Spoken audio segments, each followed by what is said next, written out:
yo quiero comentarles acerca de un tema, justamente pues sin duda del tema de lo que viene a ser el COVID y de regresar a clases, ¿no? Esto es una de los aspectos relevantes e importantes. Se decía por parte del Poder Ejecutivo en la semana pasada que se pretende regresar precisamente a clases ya el próximo 9 de julio, y este es uno de los grandes, por supuesto, temas, ¿no? A discutir, a hablar, si efectivamente ya se encuentran los estados, las escuelas, las primarias, por ejemplo, la educación básica, para poder regresar a clases presenciales, estar en aulas, estar pues solamente conviviendo con todos los alumnos y maestros. Esta parte que se habla de ello, actualmente, por ejemplo, Campeche, Chiapas y Sonora, son los únicos estados, se dice que están ahora actualmente en semáforo verde. Los demás, la mayoría, pues están en semáforo amarillo, ¿no? Sí, bueno, amarillo, ¿no? Como le llaman, naranja, amarillo, ¿no? En esta parte que parecía ser que no hay mucha diferencia, pero lo cierto es que también les pregunto a ustedes si realmente ya están las condiciones aptas para poder regresar a clases antes de que termine este ciclo escolar, o hay que esperar al final de todo hasta que todas las personas estén vacunadas. Se decía también en esta parte por parte del Ejecutivo que hay que vacunar a los maestros, ¿no? Que son los primeros también, digamos, que están enfrente, ¿no? De las aulas para atender a los niños. En algunas características que se mencionan para poder, protocolos, digámoslo así, para poder asegurar ese regreso a clases, se menciona de que se debe de garantizar el agua y jabón. En algunos estados, pues muy probablemente tendrán que valorar este aspecto porque quizás en lugares muy lejanos aún todavía no se tenga pues suficiente agua, por ejemplo, inclusive también en jabón. Tomar la temperatura, por ejemplo, de los estudiantes y docentes a la entrada de clases. Se van a desinfectar mochilas y útiles escolares, lo que se menciona. Se dará el gel antibacterial, ¿no? A los alumnos. Se va a proteger al docente que se encuentre en situación de riesgo. El uso obligatorio del cubrebocas. Entradas, salidas y recesos serán escalonados, ¿no? En la parte de las escuelas. La asistencia alternada, uso de espacios abiertos, no habrá ceremonias civiles. En caso de detectar algún brote, la escuela cerrará por 15 días, en este caso, y los docentes serán vacunados también, entre otras medidas que se pretenden hacer. Pero lo cierto es que el tema está ahorita en estas características y muy probablemente pues se tengan que abrir las clases el próximo mes de julio. Adelante, José Luis. Fíjate que yo creo que es un tema en donde la opinión de la autoridad local va a ser muy importante. Los protocolos que tú acabas de describir, más aparte los requisitos, en un lugar en donde se tenga la posibilidad del distanciamiento social, donde todo el mundo acuda con cubrebocas, donde los maestros ya están totalmente el 100% inoculados, en donde se sigan todos los protocolos del gel antibacterial, pues la respuesta es sí se debe de abrir, porque urge que los niños, que las niñas, que los jóvenes, que los adolescentes convivan, porque parte de la educación no solo es recibir ese conocimiento del proceso de enseñanza-aprendizaje, maestro-alumno, sino también el aprendizaje que hay entre los alumnos y la convivencia y discusión presencial, que creo que son muy importantes. Lo que sí va a ser muy importante es que la autoridad local sea quien decida.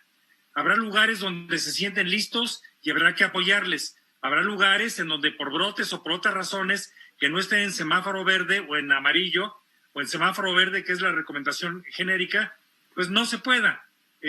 Como decía, y perdón por citar al filósofo de Güemes, donde se pueda hay que hacerlo y donde no, pues no. No se puede, eso es. Kenia. Sí, adelante. Me parece que lo que dice el profesor Hicks es cierto, pero también hay que ir acompañando esta realidad a qué pasa con las vacunas y cuántas vacunas se estarán aplicando. Hoy, en México, el 3% de los mexicanos está vacunado. O sea, de cada 100 mexicanos, solo 3 han podido tener acceso a una vacuna, a una primera. Empieza ya esta semana la segunda dosis, pero solo estamos hablando del 3%. El 97% de los mexicanos no ha podido tener acceso a una vacuna, ni siquiera a la primera dosis.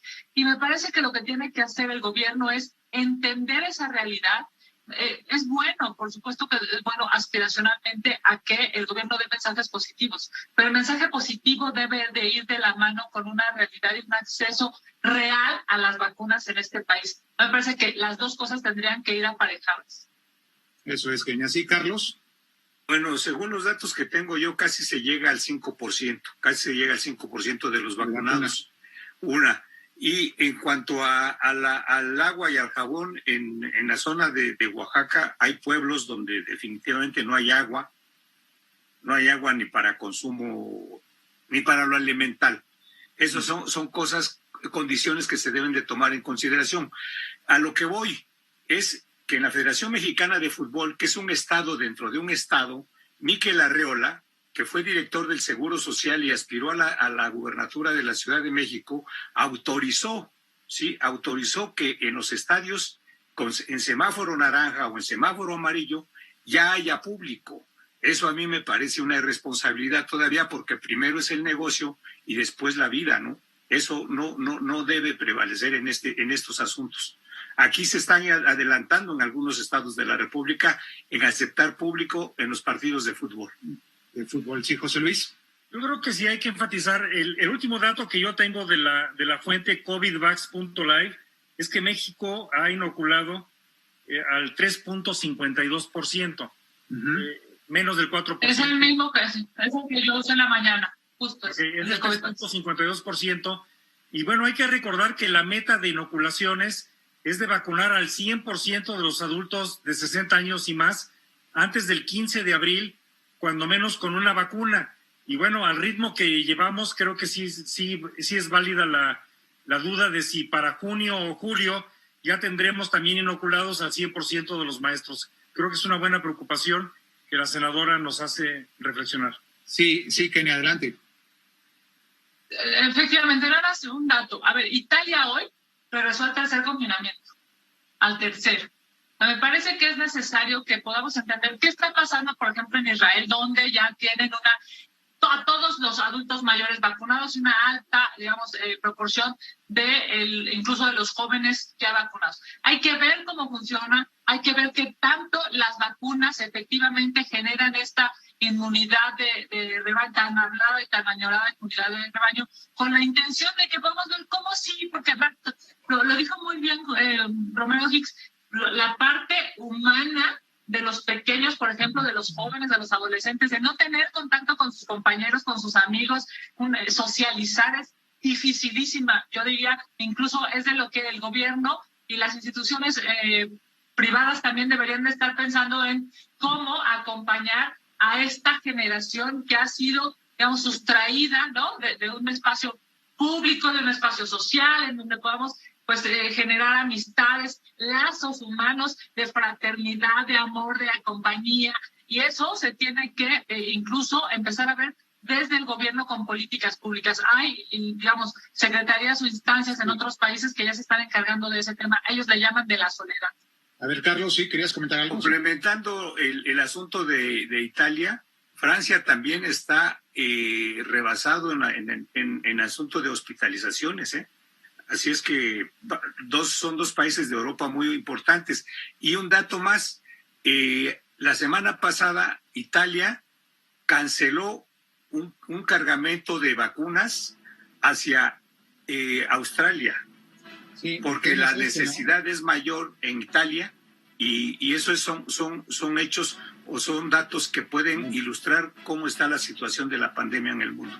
Pues efectivamente ya algunos estados se están preparando para la apertura de este regreso a clases: Sonora, Jalisco, Coahuila, Michoacán, Baja California y Campeche. Nosotros regresamos en un momento. Esta fue una producción de Grupo Fórmula. Encuentra más contenido como este en radioformula.mx.